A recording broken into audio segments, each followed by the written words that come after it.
महाशिवरात्रि की कथा।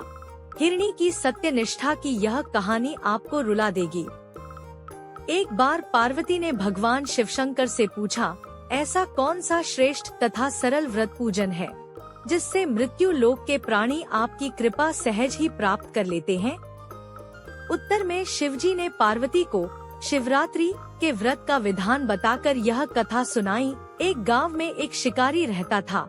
पशुओं की हत्या करके वह अपने कुटुंब को पालता था। वह एक साहूकार का ऋणी था, लेकिन उसका ऋण समय पर न चुका सका। क्रोधवश साहूकार ने शिकारी को शिवमठ में बंदी बना लिया। संयोग से उस दिन शिवरात्रि थी। शिकारी ध्यानमग्न होकर शिव संबंधी धार्मिक बातें सुनता रहा। चतुर्दशी को उसने शिवरात्रि की कथा भी सुनी। संध्या होते ही साहूकार ने उसे अपने पास बुलाया और ऋण चुकाने के विषय में बात की। शिकारी अगले दिन सारा ऋण लौटा देने का वचन देकर बंधन से छूट गया। अपनी दिनचर्या की भांति वह जंगल में शिकार के लिए निकला, लेकिन दिन भर बंदीगृह में रहने के कारण भूख प्यास से व्याकुल था। शिकार करने के लिए वह एक तालाब के किनारे बेल वृक्ष पर पड़ाव बनाने लगा। बेल वृक्ष के नीचे शिवलिंग था जो बिल्व पत्रों से ढका हुआ था। शिकारी को उसका पता न चला। पड़ाव बनाते समय उसने जो टहनियां तोड़ी वे संयोग से शिवलिंग पर गिरी। इस प्रकार दिन भर भूखे प्यासे शिकारी का व्रत भी हो गया और शिवलिंग पर बेलपत्र भी चढ़ गए। एक पहर रात्रि बीत जाने पर एक गर्भिणी मृगी तालाब पर पानी पीने पहुंची। शिकारी ने धनुष पर तीर चढ़ाकर ज्यों ही प्रत्यंचा खींची। मृगी बोली, मैं गर्भिणी हूँ, शीघ्र ही प्रसव करूंगी। तुम एक साथ दो जीवों की हत्या करोगे, जो ठीक नहीं है। मैं अपने बच्चे को जन्म देकर शीघ्र ही तुम्हारे सामने प्रस्तुत हो जाऊंगी, तब तुम मुझे मार लेना। शिकारी ने प्रत्यंचा ढीली कर दी और मृगी झाड़ियों में लुप्त हो गई। कुछ ही देर बाद एक और मृगी उधर से निकली। शिकारी की प्रसन्नता का ठिकाना न रहा।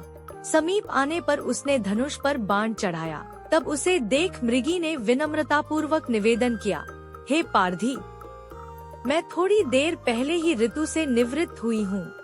कामातुर विरहिणी हूँ, अपने प्रिय की खोज में भटक रही हूँ। मैं अपने पति से मिलकर शीघ्र ही तुम्हारे पास आ जाऊंगी। शिकारी ने उसे भी जाने दिया। 2 बार शिकार को खोकर उसका माथा ठनका। वह चिंता में पड़ गया। रात्रि का आखिरी पहर बीत रहा था। तभी एक अन्य मृगी अपने बच्चों के साथ उधर से निकली। शिकारी के लिए यह स्वर्णिम अवसर था। उसने धनुष पर तीर चढ़ाने में देर न लगाई। वह तीर छोड़ने ही वाला था कि मृगी बोली, हे पारधी, मैं इन बच्चों को पिता के हवाले करके लौट आऊंगी। इस समय मुझे मत मार। शिकारी हंसा और बोला, सामने आए शिकार को छोड़ दूं? मैं ऐसा मूर्ख नहीं। इससे पहले मैं 2 बार अपना शिकार खो चुका हूँ। मेरे बच्चे भूख प्यास से तड़प रहे होंगे।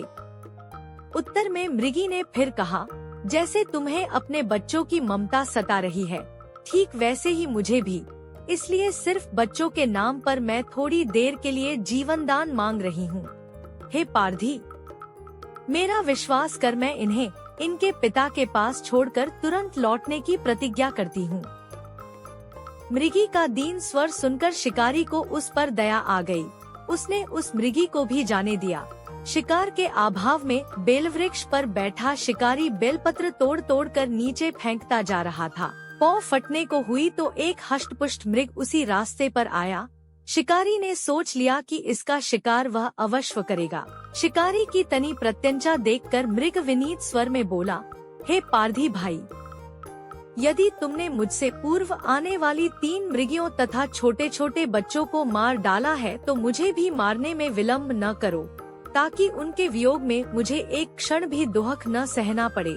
मैं उन मृगियों का पति हूँ।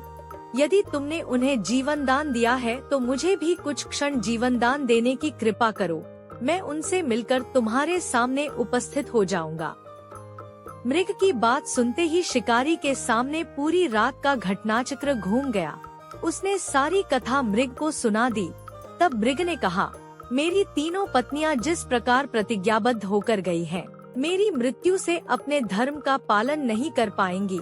अतः जैसे तुमने उन्हें विश्वासपात्र मानकर छोड़ा है, वैसे ही मुझे भी जाने दो, मैं उन सब के साथ तुम्हारे सामने शीघ्र ही उपस्थित होता हूँ।